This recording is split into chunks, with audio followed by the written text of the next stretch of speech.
Welcome to Sethu Chitra kitchen. இப்போ நவராத்திரி 4வது நாளுக்கான பிரசாதம் பண்ணியிருக்கிறேன். சக்கரை பொங்கல், சிறு பருப்பு சுண்டல் பண்ணியிருக்கேன். ஃபஸ்ட்டு சிறு பருப்பை நான் எடுத்துக்கிறேன். என்ன தேவையோ அதை எடுத்துக்கோங்க. அதை நான் களைஞ்சிட்டேன். தண்ணியை கொதிக்க விட்டு அதில் நான் இந்த பருப்பில் சேர்க்குறேன். இது வந்து கொஞ்சம் நிமிஷத்துல சீக்கிரமாக வெந்துடும். இதுக்கு தேவையான அளவு உப்பு போட்டுட்டேன். இது நல்லா கொதி வரும். கொதி வந்து பொங்கிடும். அதனால் என்ன பண்ணுங்கள், அது பொங்கும்போது அது மேலே இருக்கிற நுரையெல்லாம் அப்படியே எடுத்துடுங்க. பொங்கி வந்தோடனே அடுப்பை ஸ்லோ பண்ணிவிட்டு அது மேலே அப்படியே பொங்கி வர அந்த நுரையெல்லாம் எடுத்துட்டிங்கன்னா அந்த பொங்குறது அடங்கிடும். இப்போ பாருங்கள், இப்போ பொங்காது. அந்த நுரையெல்லாம் எடுத்துகிட்டு அடுப்பையும் நான் ஸ்லிம்மில் வச்சுட்டேன். இப்போ பொங்காது. இப்போ வேகட்டும். இது வந்து சீக்கிரமாகவே வெந்துடும். இது வெந்த உடனே இது வந்து தண்ணியெல்லாம் இருத்துக்கணும். நல்லா வெந்துடுது. நல்லா குழைய வெந்துடுச்சு. இப்போ இதை நல்லா இருத்துட்டு தாளிக்க போகிறேன். கடாயில் நல்லெண்ணெய் விட்டுருக்கேன். உளுத்தம்பருப்பு, கடுகு, அப்புறம் கருவேப்பிலை, பச்சை மிளகா, காஞ்ச மிளகா இதையும் நான் சேர்த்துட்டு கொஞ்சம் பெருங்காய பொடி சேர்த்துடுறேன். இது ஒரு பரட்டின உடனே பெருங்காயத்தூள் சேர்த்துட்றேன். அப்போ துருவி வச்சுருக்கிற தேங்காயும் சேர்த்து அந்த தேங்காய்க்கு தேவையான உப்பு தான் போடணும். நான் ஆல்ரெடி சிறுபருப்பில் உப்பு போட்டேன். ஏற்கனவே சிறுபருப்பில் உப்பு கொஞ்சம் போட்டோம்னா அப்படி கரிஞ்சு போயிடும். ஜாஸ்தியாக இருக்க மாதிரி தெரியும். அதனால் பார்த்து போட்டுக்கோங்க.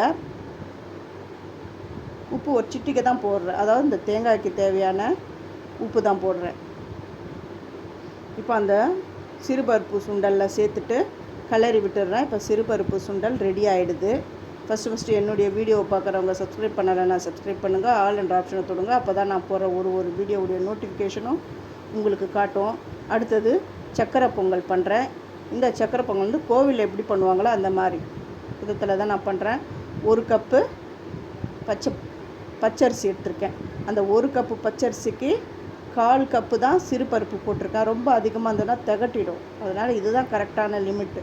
இப்போ என்ன பண்ணேன்னா 1 கப் அரிசிக்கு 4 கப்பு தண்ணி, சிறுபருப்பு 1/4 சேர்த்துருக்கோம் இல்லையா, அதுக்கு 1/2 கப்பு தண்ணி, அதாவது மொத்தம் 4.5 கப்பு தண்ணி விட்டுருக்கேன்.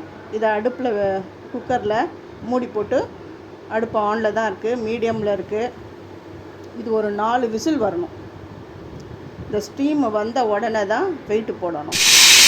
இப்போ 4 விசில் வந்த உடனே அதை எடுத்து இந்த பக்கமாக வச்சுட்டு வெல்லம் வந்து நான் 1.5 கப்பு போட்டிருக்கேன்.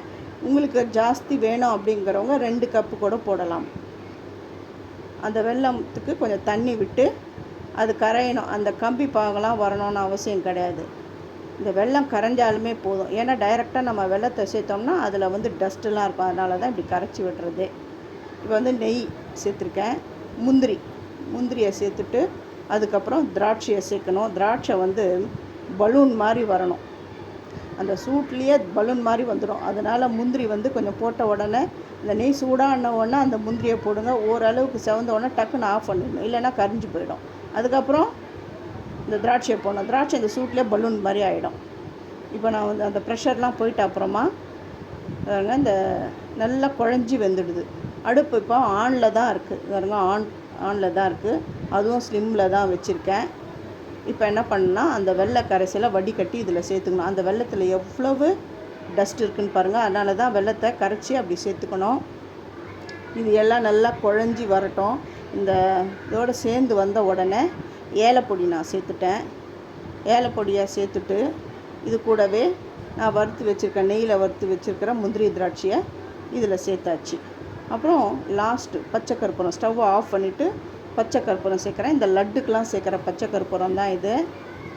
எல்லாத்தையும் சேர்த்தாச்சு. இப்போது நெய் 1 ஸ்பூன் விட்டுட்டேன். இப்படி பண்ணாலுமே போதும். நெய் வாடையோடு ரொம்ப நல்லாயிருக்கும். எவ்வளோ சூப்பராக. இதுக்கு மேலே ஒரே 1 ஸ்பூன் தான் நெய் விட்டுருக்கேன். எப்படி நெய் தழும்ப பிரசாதம் ரெடி ஆகிவிடுது. தேங்க்யூ.